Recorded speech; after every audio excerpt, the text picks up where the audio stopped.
ஆண்டவரும் உலக இரட்சகருமாகிய இயேசு கிறிஸ்துவின் இனிய நாமத்தில் யாவருக்கும் என் அன்பின் வாழ்த்துக்கள். விண்ணப்பத்தை கேட்பவரே, என் கண்ணீரை காண்பவரே, சுகம் தருபவரே, சோத்திரம் ஏசையா. விண்ணப்பத்தை கேட்பவரே, என் கண்ணீரை காண்பவரே, சுகம் தருபவரே, சோத்திரம் ஏசையா. உம்மால் கூடும், எல்லாம் கூடும், ஒரு வார்த்தை சொன்னால் போதும். உம்மால் கூடும், எல்லாம் கூடும், ஒரு வார்த்தை சொன்னால் போதும்.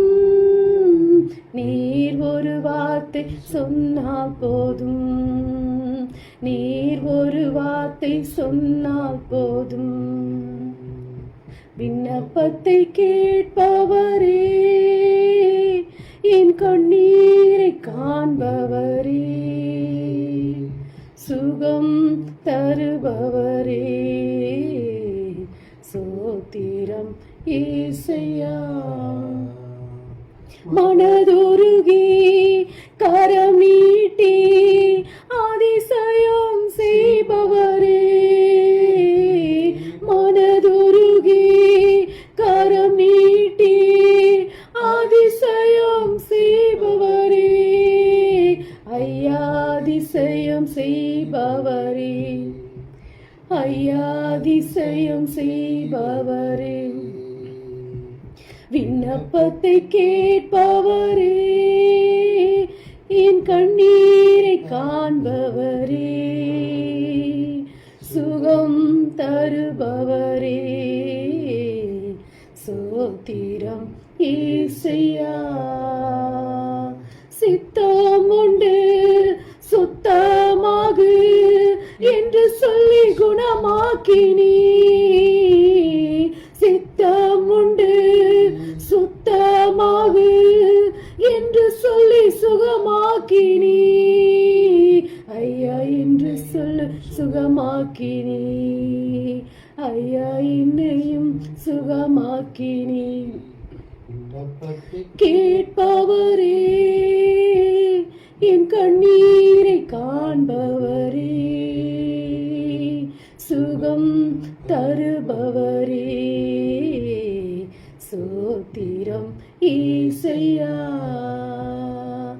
என் நோய்களை சிலுவையிலே சுமந்து தீர்த்தீரையா, என் நோய்களை சிலுவையிலே சுமந்து தீர்த்தீரையா, சுமந்து தீர்த்தீரையா, சுமந்து தீர்த்தீரையா. விண்ணப்பத்தை கேட்பவரே, என் கண்ணீரை காண்பவரே, சுகம் தருபவரே, சோத்திரம் ஏசையா.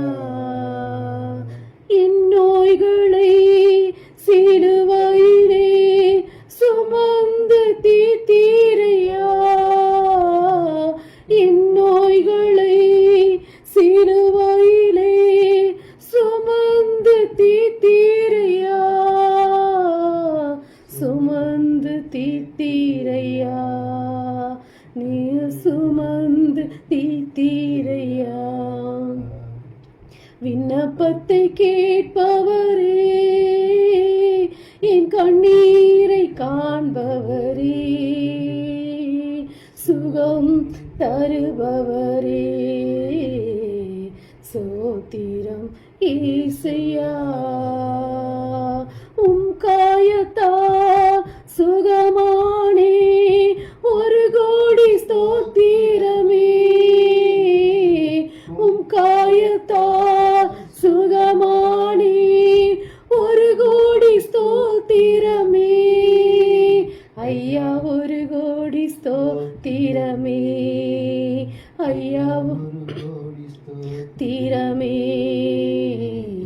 விண்ணப்பத்தை கேட்பவரே, என் கண்ணீரை காண்பவரே, சுகம் தருபவரே, சோத்திரம் ஏசையா. விண்ணப்பத்தை கேட்பவரே, என் கண்ணீரை காண்பவரே, சுகம் தருபவரே, சோத்திரம் ஏசையா. ஆமென். அல்லேலூயா. Price God. நானே உன் பரிகாரியாகிய கர்த்தர்.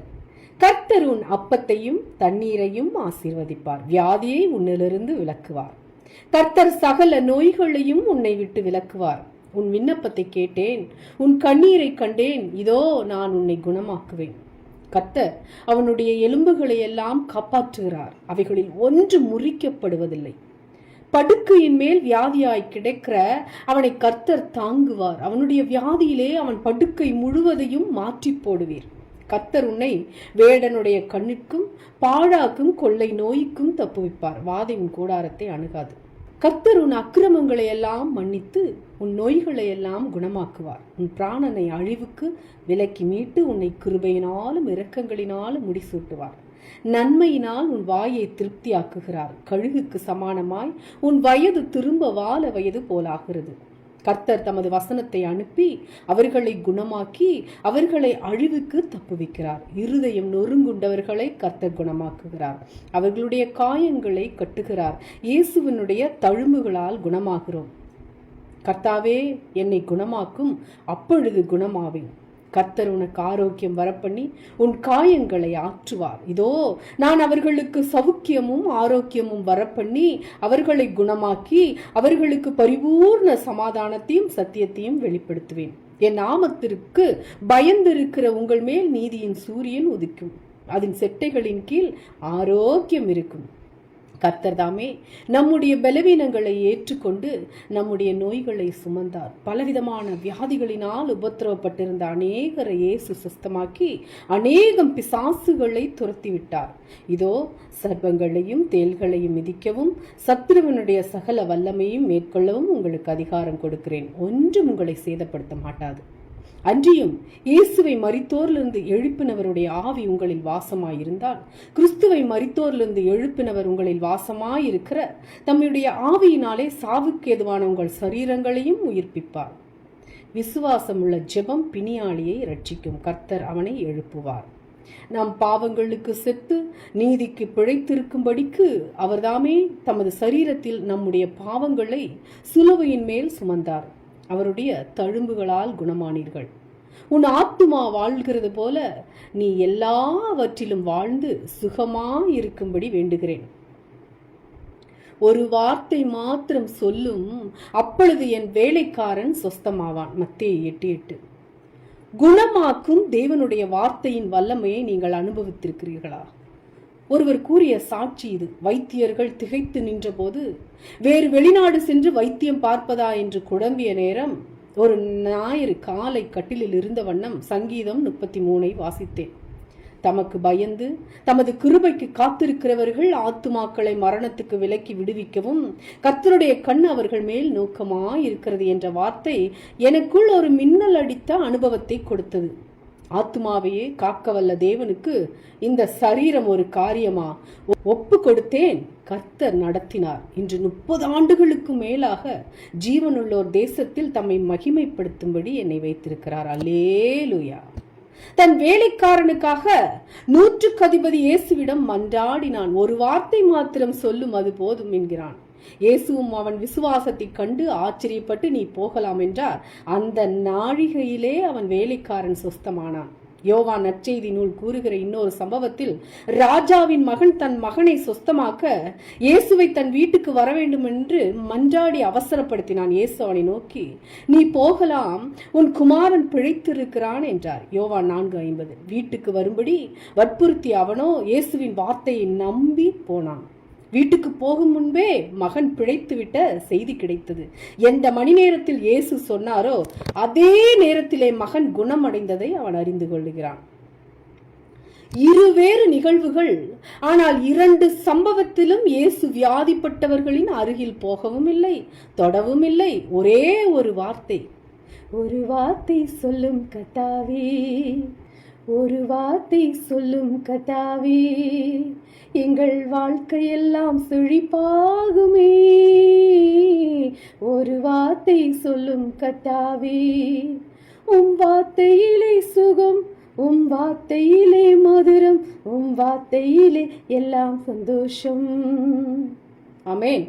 இருவரும் குணமடைந்தார்கள். 100க்கு அதிபதியின் விசுவாசமோ ஆச்சரியமானது. ராஜாவின் மனுஷனையும் ஆண்டவர் விசுவாசத்துக்குள் நடத்தினார். இருவரும் வார்த்தையை விசுவாசித்தார்கள். வார்த்தை குணமாக்கியது. இன்றும் தேவ வார்த்தை உங்கள் ஆத்துமாவை பலப்படுத்தி குணமாக்க வல்லது. நிகழ்வுகள், சூழ்நிலைகள் வித்தியாசப்படலாம், ஆனால் தேவ வார்த்தை வல்லமை பொருந்தியதாக ஆத்துமாவுக்கும் சரீரத்துக்கும் குணமளிக்கிறது. சுகம் கிடைக்கும் முறைமை வேறுபடலாம். உடனடி தெய்வீக சுகமோ சில நாட்கள் கடந்தோ, நீடித்த நாட்கள் கடந்தோ, அல்லது சில சமயம் நாம் நினைக்கிறதுக்கு மாறாகவும் நடக்கலாம். ஆனால் கர்த்தருடைய வார்த்தை மாறாதது.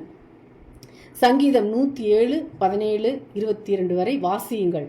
அவர் தமது வசனத்தை அனுப்பி அவர்களை குணமாக்கி அவர்களை அழிவுக்கு தப்புவிக்கிறார்.